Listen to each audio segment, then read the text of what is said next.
In the depths of the Great Depression, when breadlines stretched like endless shadows across America's crumbling cities, and dust storms swallowed farms, in a choking haze of despair, a charismatic leader stepped onto the national stage on March 4, 1933, declaring in his inaugural address that the only thing we have to fear is fear itself, as Franklin Delano Roosevelt, the newly elected president, vowed to wage war on economic catastrophe through bold experimentation that would redefine the role of government and ultimately rescue capitalism from the brink of collapse.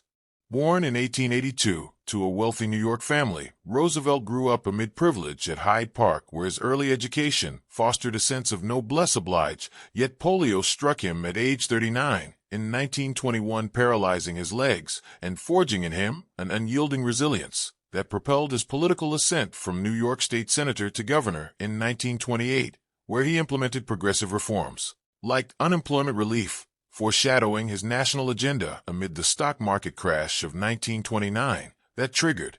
bank runs, factory closures, and unemployment soaring to 25% by 1933, leaving millions homeless and hungry as President Herbert Hoover's laissez-faire approach faltered under the weight of shantytowns dubbed Hoovervilles and bonus army protests, dispersed by troops, igniting public fury that swept Roosevelt to a landslide victory over Hoover in 1932 on a Democratic platform promising a new deal for the forgotten man. Upon taking office, Roosevelt declared a national banking holiday, shutting down all banks for 4 days to stem panic withdrawals, while his administration audited their solvency, reopening only sound institutions under the Emergency Banking Relief Act, which restored public confidence as depositors flocked back with millions in hoarded cash, marking the first triumph of his legendary 100 days, a whirlwind of legislative activity that saw 15 major bills pass Congress in record time, including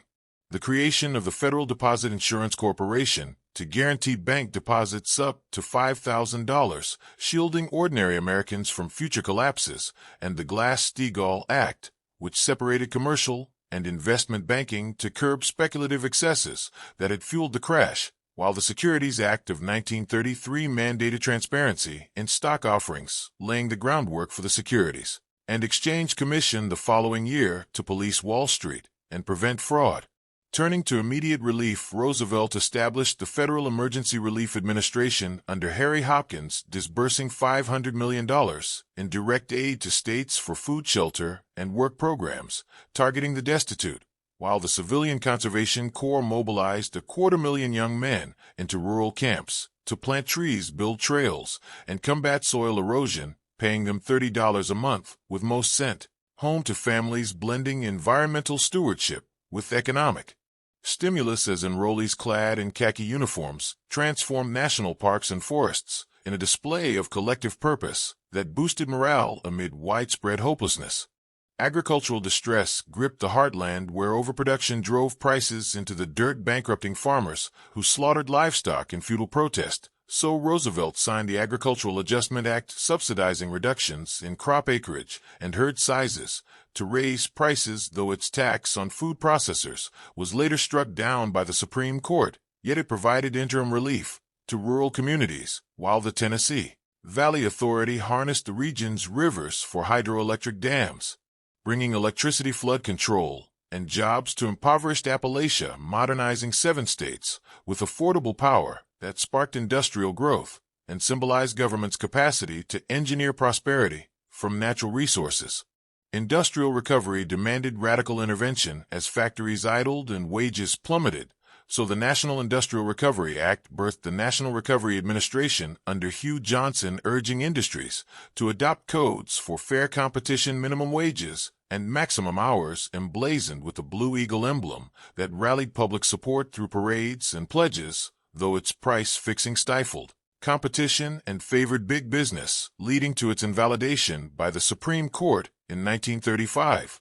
In the Schechter Poultry case, deeming it an unconstitutional delegation of legislative power, yet during its tenure it abolished child labor in many sectors and empowered unions, laying seeds for labor reforms. Public Works emerged as a cornerstone, with the Public Works Administration under Harold Ikes allocating billions for infrastructure like schools, highways, and dams, employing millions in skilled labor, while the Civil Works Administration offered temporary winter jobs, in 1933 building playgrounds and airports, before evolving into the Works Progress Administration in 1935 under Hopkins, which became the New Deal's largest employer, hiring $8 million over its lifespan to construct iconic landmarks, such as San Francisco's Golden Gate Bridge, New York's Triborough Bridge, and thousands of murals, post offices, and theaters, through its federal art project that nurtured talents like Jackson Pollock and Orson Welles, infusing culture with democratic vitality, as writers documented oral histories and musicians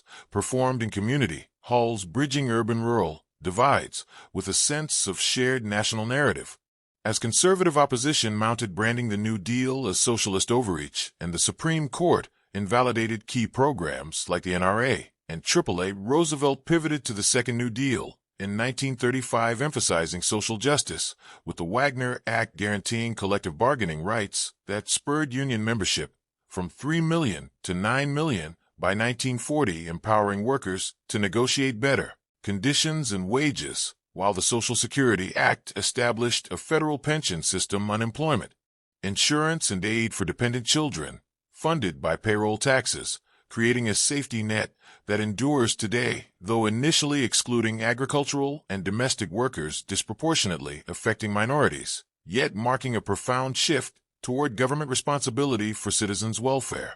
The Fair Labor Standards Act of 1938 capped the workweek at 44 hours, later reduced to 40, banned most child labor, and set a minimum wage at 25 cents an hour, safeguarding vulnerable employees, while the Rural Electrification Administration extended power lines to farms, illuminating 90% of rural homes by 1950, revolutionizing agriculture with refrigerators and machinery that boosted productivity and living standards. Housing reforms addressed the foreclosure crisis, with the Homeowners Loan Corporation refinancing mortgages for 1 million families and the Federal Housing Administration ensuring loans to stimulate construction, though discriminatory redlining practices entrenched racial segregation in suburbs, a flaw that marred the New Deal's equity. Fiscal policy evolved with deficit spending inspired by John Maynard Keynes, though Roosevelt balanced budgets in 1937, triggering a recession that underscored the need for sustained stimulus, prompting renewed investments in 1938, while the Revenue Act increased taxes on the wealthy to fund programs, fostering redistribution without radical upheaval. Challenges abounded as the Liberty League of Industrialists decried tyranny, and Father Charles Coughlin's radio sermons veered from support to fascist sympathy, while Huey Long's Share Our Wealth movement proposed wealth caps, threatening Roosevelt's left flank, until Long's assassination in 1935, yet Roosevelt's 1936 re-election, in a historic landslide, affirmed public endorsement as he warned of economic royalists in his acceptance speech. The judiciary posed the greatest threat, striking down 8 major acts by 1936, prompting Roosevelt's controversial court packing plan in 1937 to add justices for those over 70, a misstep that alienated allies and failed in Congress, though it pressured the court to uphold subsequent laws like Social Security, in a switch in time that saved 9, preserving the New Deal's momentum. By 1939, as war clouds gathered in Europe, the New Deal had lifted unemployment from 25% to 14%, restored banking stability, and instituted reforms that prevented future depressions, yet full recovery eluded until World War II's massive mobilization absorbed idle labor and factories into defense production, proving the experiment's limits in peacetime, but their success in averting revolution by channeling discontent into constructive channels. Historians debate the New Deal's efficacy, with some crediting it for saving capitalism by humanizing it through regulations and welfare, while others critique its incomplete inclusion of women, minorities, and the South, where sharecroppers suffered under AAA evictions, yet its legacy endures in the expanded federal government that shaped modern America, from interstate highways to Medicare, inspiring global welfare states and demonstrating democracy's adaptability in crisis. The profound moral from Roosevelt's audacious experiments whispers that in the face of systemic failure, true leadership lies in bold innovation and compassionate governance, for by reforming capitalism from within rather than abandoning it to extreme societies, can harness collective will to forge equity from chaos, ensuring that the pursuit of happiness remains a promise, not a privilege for all.